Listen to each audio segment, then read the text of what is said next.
I planned my son's first Little League game. Down to the last detail, no one showed up.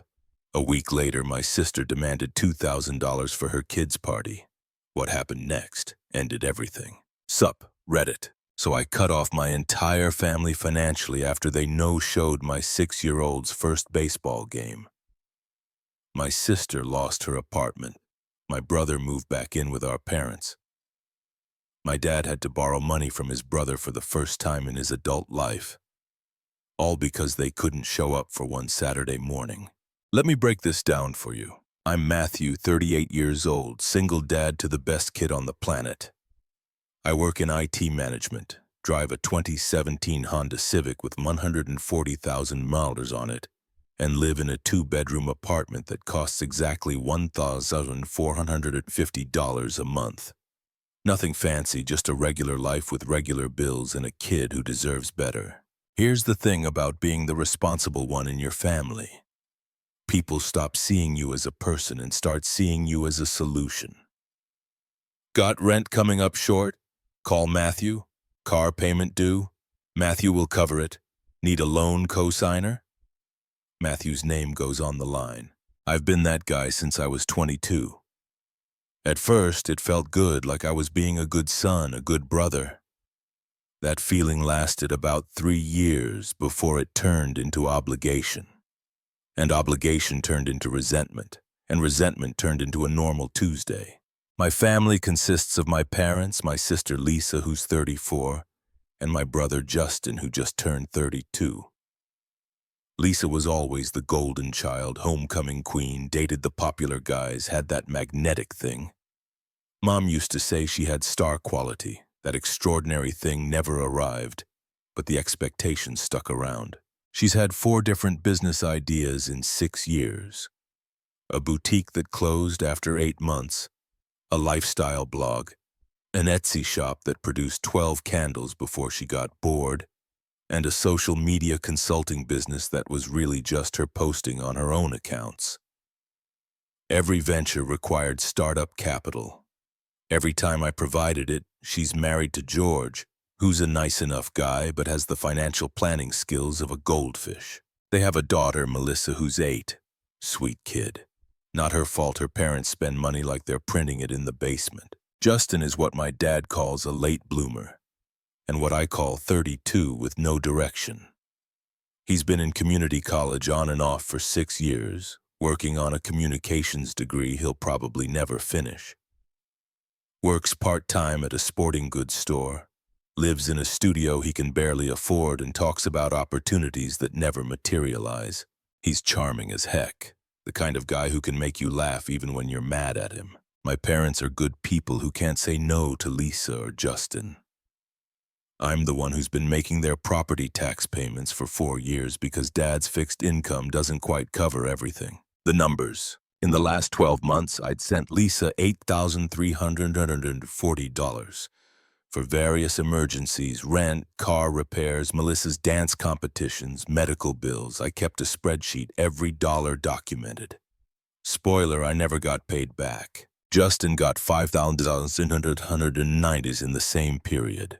Rent, car insurance, tuition for classes he dropped, security deposits, networking events, my parents' property taxes, $3,847.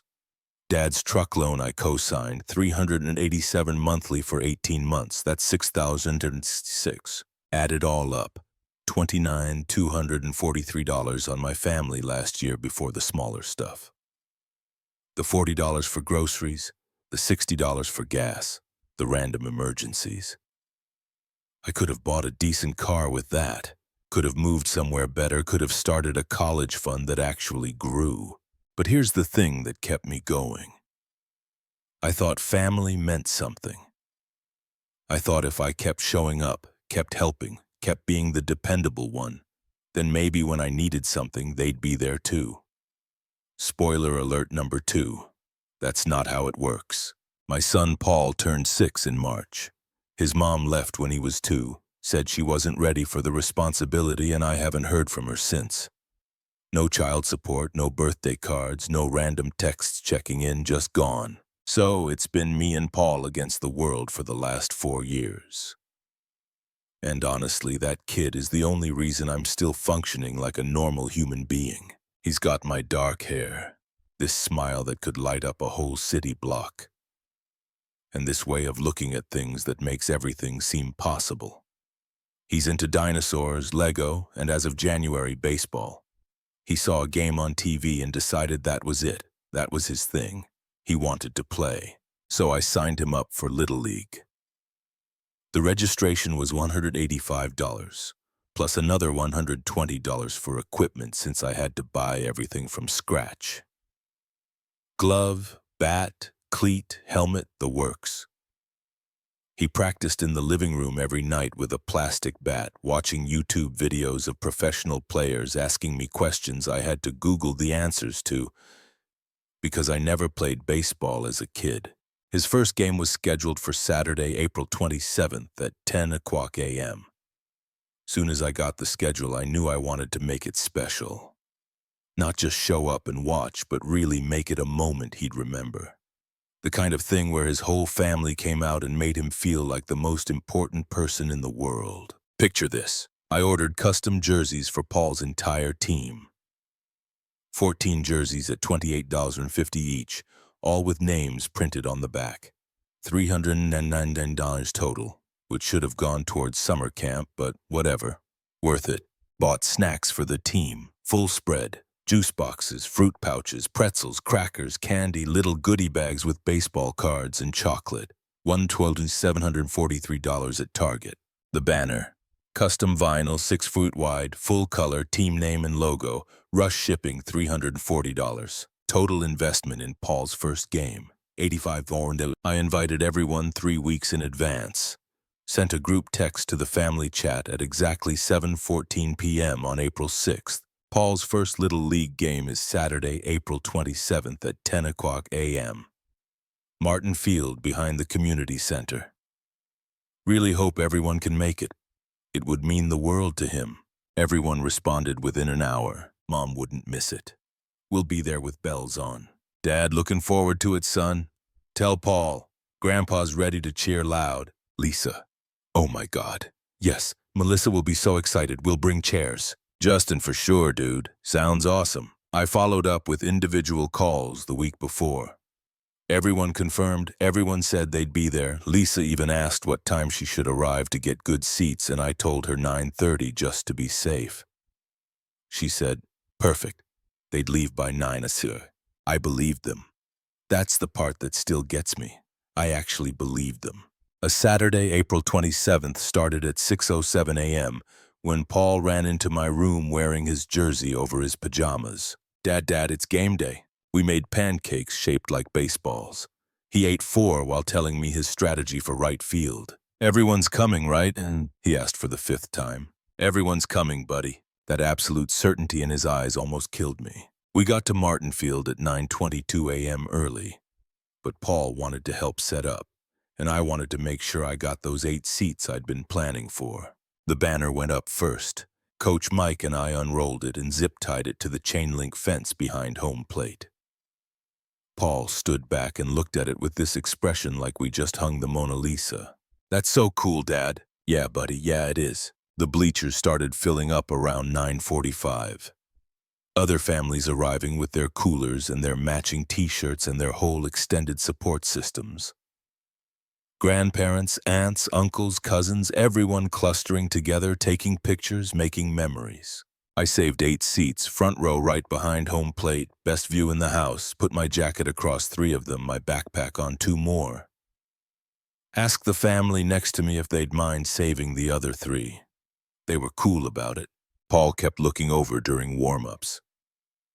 Every time he'd catch my eye, I'd give him a thumbs up, and every time I'd see his gaze drift to the empty seats next to me. That little wrinkle would form between his eyebrows before he'd shake it off and go back to practicing his throws. 9:53 a.m. Still nobody. I checked my phone. 0 messages, 0 missed calls, nothing. I texted the family chat. Hey, game starts in 7 minutes. Where is everyone? Read receipts showed everyone had seen it within 30 seconds. Nobody responded. 10 o'clock a.m. First pitch. Paul's out in right field, glove ready, eyes scanning the bleachers every 15 seconds. The woman next to me, her name's Angela, has 3 kids on the team. She leans over and asks, "That your boy in right field?" "Yeah, first game, first game." She looks at the empty seats around me at my jacket and backpack, still holding space for people who aren't coming. Something like pity flashes across her face before she catches herself. "He's doing great out there." I texted the chat again at 10:14 a.m. "Seriously, where is everyone?" Still nothing. Paul caught his first fly ball at 10:23 a.m. Clean catch. Ran it into the second basement exactly like they'd practiced. He turned to the bleachers, found me, and his eyes immediately went to the empty seats. His smile dimmed.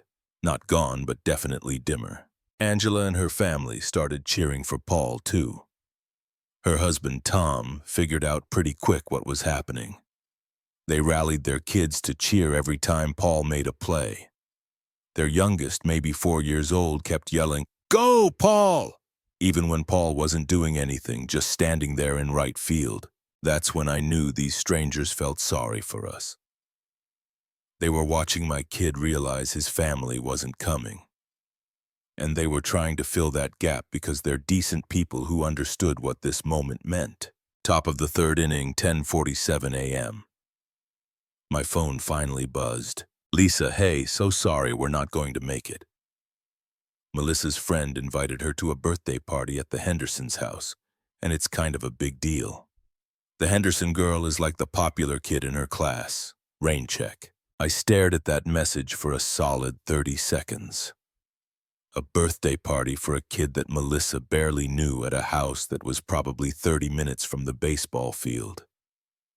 A party that, based on how birthday party invitations work, Lisa had known about for at least a week, probably 2, and she'd said nothing. Just waited until the game started to text me that they weren't coming. I didn't respond. Instead, I called my mom, straight to voicemail, called my dad, straight to voicemail, called Justin, rang 4 times, then voicemail. "Cool, cool, cool, cool." Paul came up to bat in the bottom of the third at 11:04 a.m.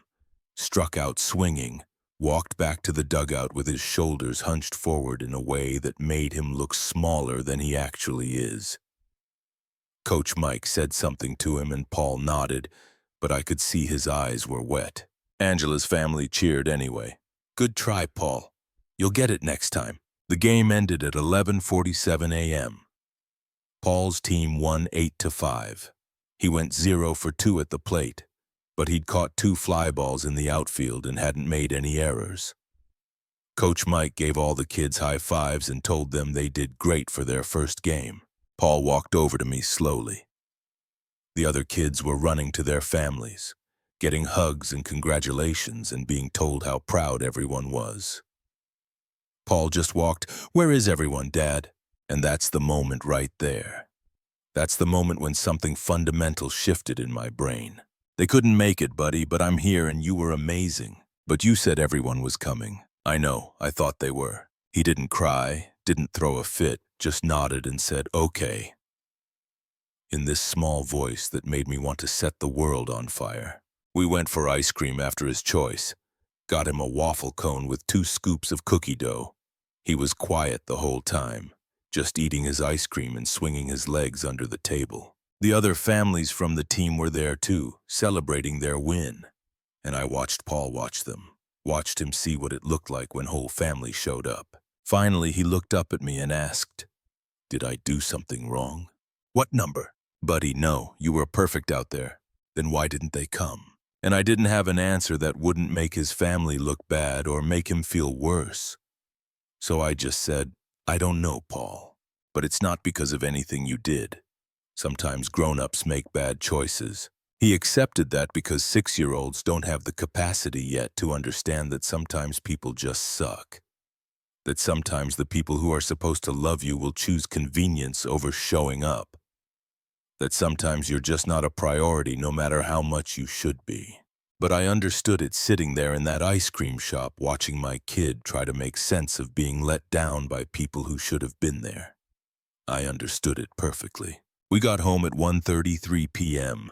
I helped Paul take off his cleats and put his glove away. He went to his room to play Lego. I sat on the couch and looked at my phone. The family chat had exploded while I was getting ice cream. Justin at 12:04 p.m. Dude, I completely forgot. I'm so sorry. I was up late last night and slept through my alarm. Mom at 12:19 p.m. Honey, I'm sorry we couldn't make it. Dad wasn't feeling well this morning and I didn't want to leave him alone. How did Paul do? Dad at 12:22 p.m. Tell Paul Grandpa's sorry. Next game for sure. Lisa at 12:41 p.m. You're not seriously mad about this, right? It's just a kid's baseball game. There will be others. I read that last message 3 times. Just a kid's baseball game. There will be others. Yeah, Lisa. There will be others. And you know who will be at every single one of them? Me. You know who won't? The rest of you. Because if you couldn't show up for his first game when I gave you 3 weeks' notice and multiple reminders, you're not showing up for Game 7 or Game 15 or the championship game if they make it that far. I didn't respond. Opened my banking app instead, logged into Lisa's automatic transfers, $400 on the 1st, $300 on the 15th. Canceled both. Deleted the payee. Opened Venmo where Justin had me as financial bro. 37 requests in 6 months totaling $2,340. Blocked him. Canceled the autopay for Dad's truck, $387 monthly, removed my bank information, called insurance, and removed Lisa from my policy. She'd been saving $140 monthly. Canceled the Netflix account my whole family used. Changed my Amazon password. Lisa ordered stuff twice a week on my dime. Removed my card from Lisa's DoorDash. She charged $487 in takeout in 3 months, 43 minutes total. By 2:16 p.m., every financial tie was severed. I made a cup of coffee and sat back down. Opened the spreadsheet I kept of family expenses, added up everything I'd paid in the last month alone. $2,447. That was before the baseball stuff. Added the banner, jerseys, and snacks. $3,298 and $43 that I'd spent in 1 month on people who couldn't give me one morning. I transferred $3,300 into Paul's savings account. The one I'd set up for his college fund that never seemed to grow because I kept having to rate it for family emergencies. Watch the balance jump from $847 to $4,147. That felt better than anything I'd felt in years. Then I did something I'd never done before. I blocked everyone except my mom on my phone. Lisa, Justin, Dad, even a few cousins who occasionally hit me up for money, just blocked them all. If Mom needed to reach me for an actual emergency, she could. Everyone else could figure it out. Paul came out of his room at 3:18 p.m. and asked if we could watch a movie. We watched Toy Story for probably the 40th time. He fell asleep on the couch with his head on my shoulder, still wearing his jersey. I sat there thinking about how this kid had no idea that his entire financial future had just gotten significantly brighter because his family couldn't be bothered to show up for 2 hours on a Saturday morning. Sunday morning, 8:47 a.m. My phone started ringing. Mom's number. I let it go to voicemail. She called back at 9:03 a.m. Voicemail again. Text message at 9:17 a.m. Matthew, please call me. Lisa is very upset. Yeah, well, Paul was very upset yesterday, but nobody seemed concerned about that. Another call at 10:22 a.m. This time I answered, Matthew, thank God. Lisa's been trying to reach you. Her rent is due tomorrow and the transfer didn't go through. It didn't go through because I canceled it. Silence. You canceled it? Why? Because I'm not paying her rent anymore. But she's counting on that money. Then she should have shown up to Paul's game. Matthew, you can't stop helping your sister because she missed one game. It wasn't one game, Mom. It was his first game. The one I invited everyone to 3 weeks in advance. The one I spent $851 making special. The one where he looked for his family and found empty seats. We had valid reasons. Did you? Dad felt well enough to post about watching golf yesterday. I saw it. Her breath caught. Well, I needed to stay with him. You needed to or you chose to. There's a difference. One is an emergency. The other is a decision. You decided watching golf was more important than watching your grandson play baseball. That's not fair. Lisa decided a birthday party was more important. Justin decided sleeping in was more important. Everyone had something they'd rather do. That's fine, but so can I. And I'm choosing to stop funding your lives. Matthew, please. The truck payment, not my problem. That's Dad's truck. He can make his own payments. He can't afford. Then he shouldn't have bought it. People live within their means. I hung up. It rang again 15 seconds later. I declined. Lisa at 11:04 a.m. What the heck, Matthew? Mom said you canceled my rent transfer. What am I supposed to do? 11:15 Hoth a.m. I have until tomorrow to pay or they'll start eviction. 11:31 a.m. Matthew, answer me. 11:31 a.m. I'm sorry we missed Paul's game. Bad timing, but you can't abandon me because of one mistake. I blocked her. Justin at 12:47. Bro, what's going on? Lisa's freaking out. 1:28 p.m. At least tell me what I did wrong. Blocked him too. Dad called at 2:15 p.m. voicemail I deleted without listening. By 4:00 p.m., 17 missed calls from various numbers and one text from Mom. Matthew, please, we need to talk, I'm sorry. I stared at that text for a long time. Let it sit there while I made dinner for Paul. Chicken nuggets shaped like dinosaurs and some mac and cheese. We ate at the kitchen table and he told me about the Lego spaceship he was building. Didn't mention the game. Didn't ask about his family. Just talked about Lego. After dinner, I finally responded to my mom's text. Next Saturday is Paul's second game. 10:00 a.m. Same field. If you want to talk, show up. She replied immediately. We'll be there, I promise. Don't promise, Mom. Just do it. The week went by in a strange kind of peace. Nobody could call me.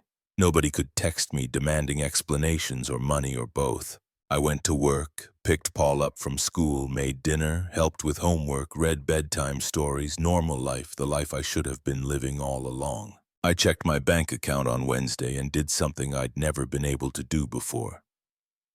I moved $1,200 into savings without immediately needing to pull it back out.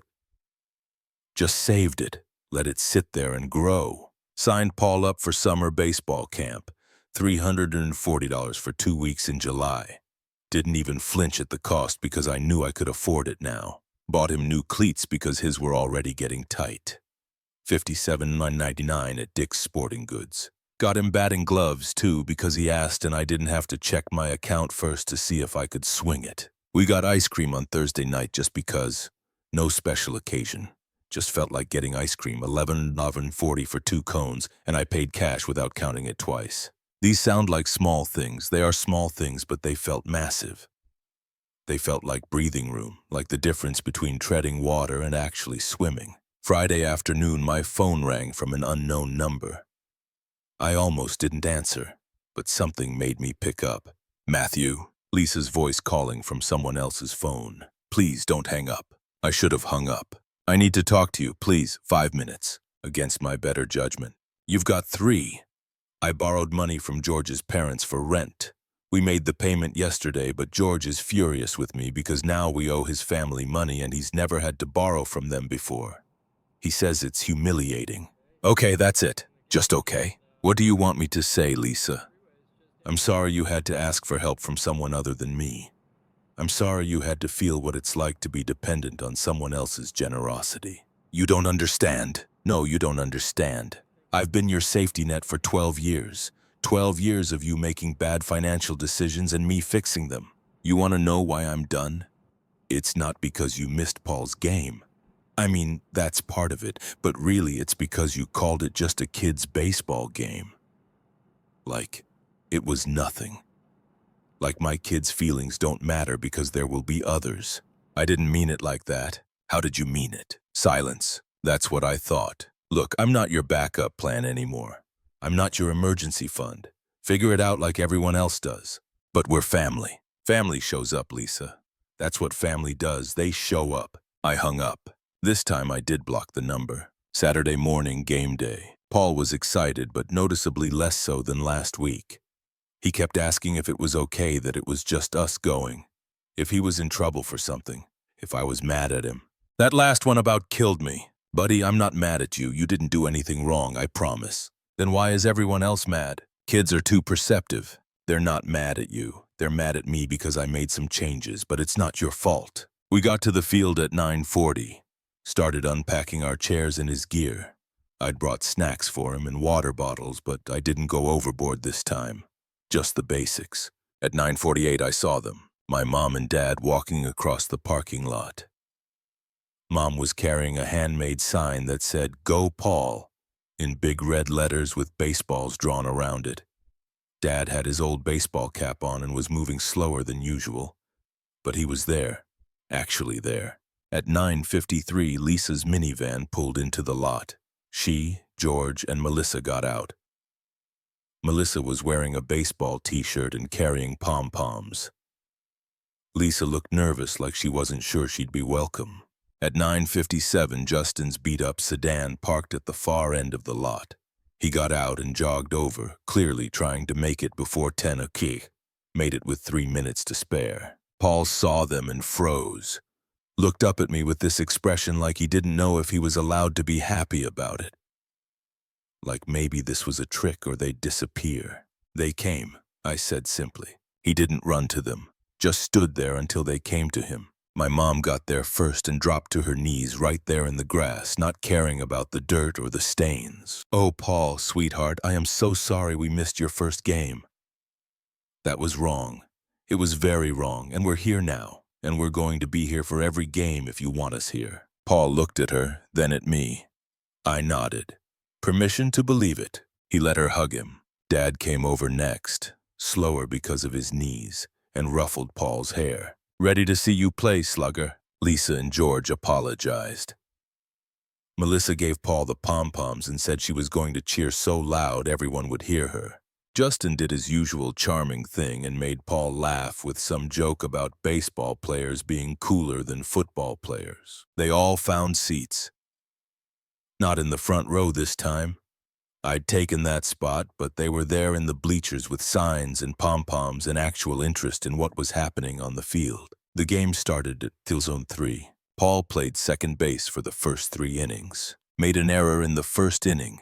Bobbled a ground ball that should have been an easy out.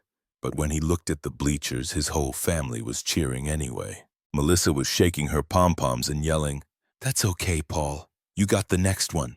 And he did. Next play, clean catch. Perfect throw to first, double play. The bleachers erupted. My mom was on her feet. Dad was clapping so hard I could hear it from where I sat. Lisa had her phone out recording. Justin was legitimately excited, not just polite excited. Paul went 2 for 3 at the plate. Second time up, he hit a line drive to center field that would have been a double if the center fielder hadn't made a ridiculous catch. When he walked back to the dugout, the whole family was still cheering. The game ended 10-4, Paul's team winning. When he came off the field, his family was waiting for him, not demanding his attention, not making it about them. Just there, present, engaged. After the game, Mom approached me while everyone else was celebrating with Paul. "Thank you for giving us another chance. Don't thank me yet. This is the start, not the finish. I know I messed up. We all did. But I want you to know I understand now why you did what you did. Your father and I had to borrow money from his brother for the truck payment. It was humiliating. He was livid with me, and I realized that's what you've been dealing with for years. The humiliation of having to ask for help because we couldn't manage our own responsibilities." I didn't say anything, just let her talk. Lisa's learning the same lesson. George is embarrassed they had to go to his parents. Justin moved back in with us because he couldn't make rent on his own. The house is crowded and tense, and everyone's realizing how much they were leaning on you without even thinking about what that cost you. "What it cost Paul," I corrected. "I'm an adult, I can handle it. But he's 6. He shouldn't have to pay for your choices." "You're right, and I'm going to do better. We all are." I wanted to believe her too. But I'd heard variations of this promise before, usually right after I'd paid for something major, and everyone was feeling guilty for about 48 hours. "Time will tell," I said. She nodded and went back to the others. Lisa came over next. This was harder. My sister and I had always been close when we were kids, before life got complicated and expensive. "I was wrong," she said. "No preamble, no excuses. I was wrong about the game, wrong about the money, wrong about how I talked to you." George and I had a long conversation this week about priorities and budgeting and how we've been living beyond our means because we knew you'd catch us if we fell. That's not fair to you. That's not fair to Paul. I'm sorry. Okay, I'm going to pay you back.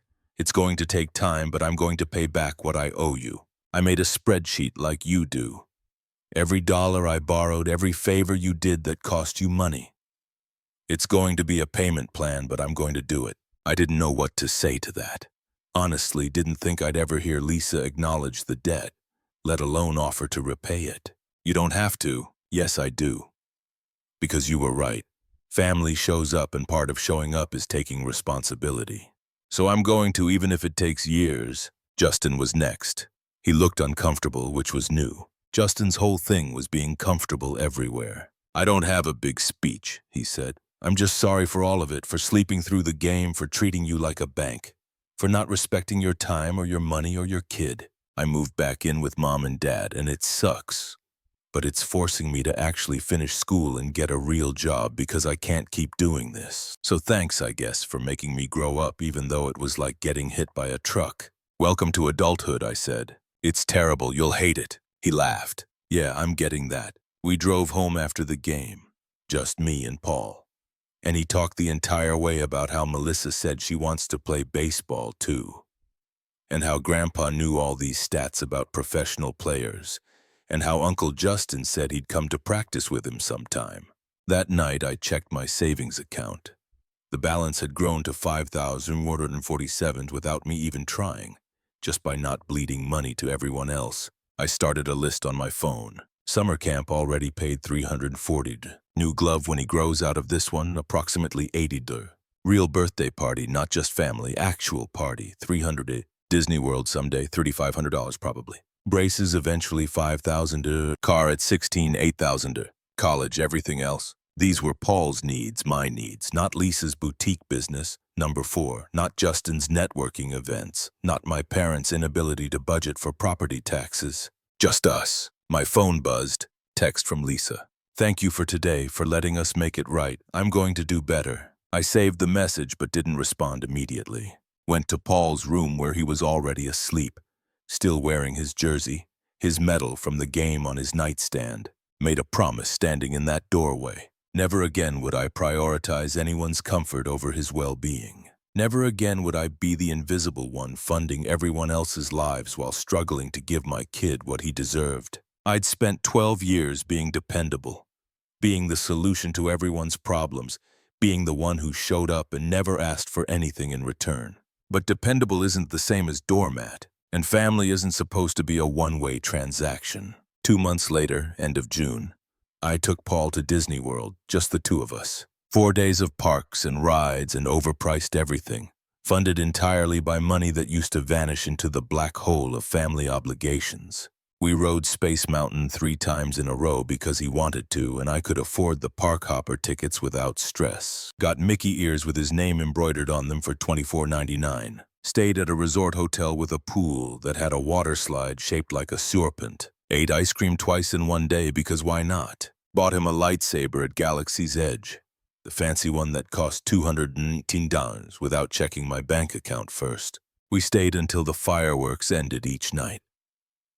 Paul on my shoulders, his head getting heavier as exhaustion set in, but refusing to leave until the last spark faded. Those 4 days cost $3,847 total, the exact amount I used to pay in property taxes for my parents every year. On the last day, while we waited at the airport for our flight home, Paul leaned against me with his Mickey ears askew and his new stuffed Stitch clutched under one arm. Dad, yeah. Can we come back sometime? Maybe next year, buddy, we'll see. My phone was off.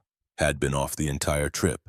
I'd told my mom where we'd be and how to reach me in an actual emergency. And that was it. Nobody else knew. Nobody else needed to know. For the first time in over a decade, I'd taken a vacation without worrying about who needed money while I was gone or what crisis would be waiting when I got back. Just 4 days of being a dad without the weight of being everyone's backup plan. The family situation had stabilized into something resembling functional. My parents showed up to every one of Paul's games. Lisa sent me $150 on the first of each month with a note in the Venmo description tracking her repayment progress. Justin enrolled full-time in community college for the fall semester and got a better job at a marketing firm. Everyone seemed to be managing their own lives for the first time in recent memory. I still had boundaries up, still kept them all at arm's length financially, because here's what I learned. People will take everything you're willing to give and then ask for more. Not because they're evil, not because they don't love you, but because humans are really good at accepting help and really bad at recognizing when that help comes at someone else's expense. My mom called it tough love when she finally understood what I'd done. I called it self-preservation, tomato, tomato. The savings account I'd opened for Paul hit $12,000 in August.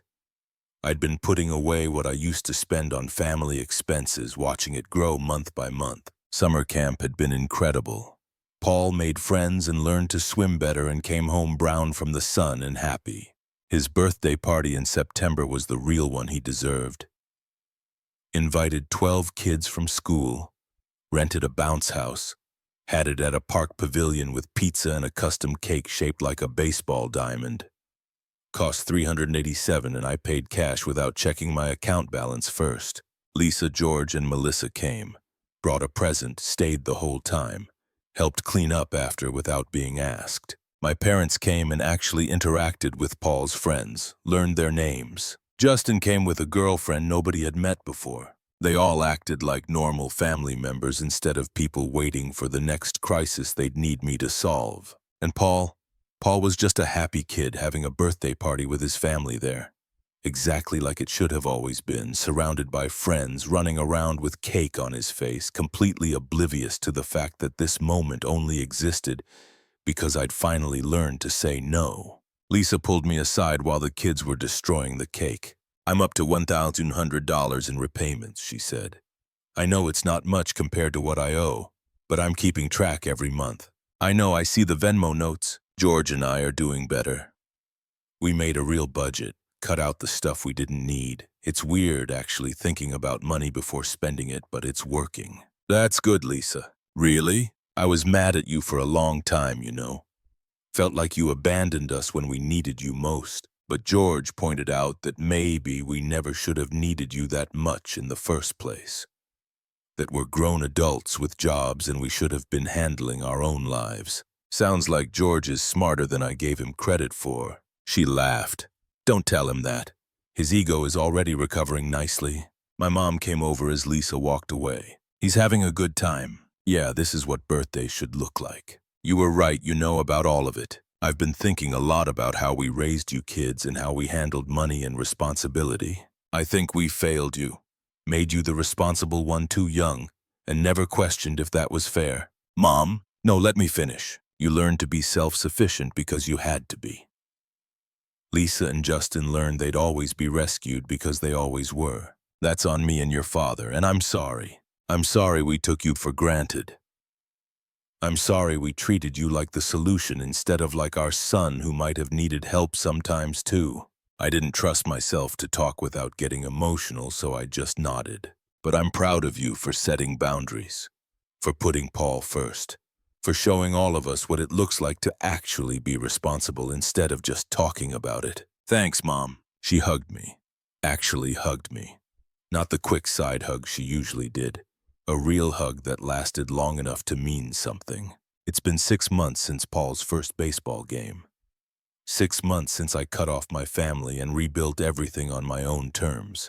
Here's where things stand now. My savings account, $14,847, is growing every month without the constant drain. Paul's college fund, $8,200, also growing. I set up automatic transfers of $400 a month, the exact amount I used to send Lisa twice monthly. Lisa's repayment, $1,800 total so far.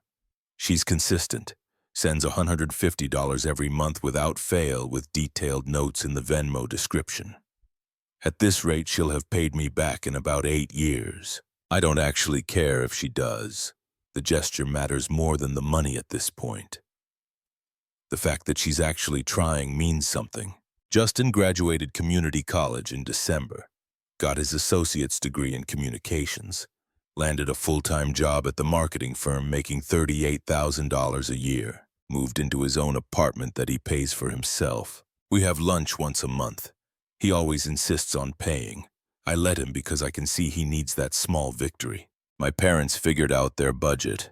Stopped living beyond their means. Dad's truck got repossessed in August because he missed 3 payments after I stopped covering them. He bought a used sedan instead, something he could actually afford on his fixed income. Mom went back to work part-time at the library. Between them, they're managing. It's not comfortable, but it's sustainable. Paul thriving. Baseball season ended in October. His team didn't win the championship, but they made it to the semifinals, and he had a batting average of 340 for the season. He wants to play again next year. I already registered him and paid the $185 fee without thinking twice about it. He's also got friends now. Real friends who come over for sleepovers and video games. Kids whose parents know my name and invite us to things. Birthday parties, weekend barbecues, playdates at the park. We're not isolated anymore. We're part of a community. The kind of community I always wanted for him but couldn't build when I was too busy funding everyone else's lives. And me, I'm different. Not drastically. I still work in IT management. Still drive the same Honda with 155,000 miles on it now. Still live in the same apartment, though I'm thinking about moving somewhere with a yard. Once Paul gets a little older and needs more space to run around,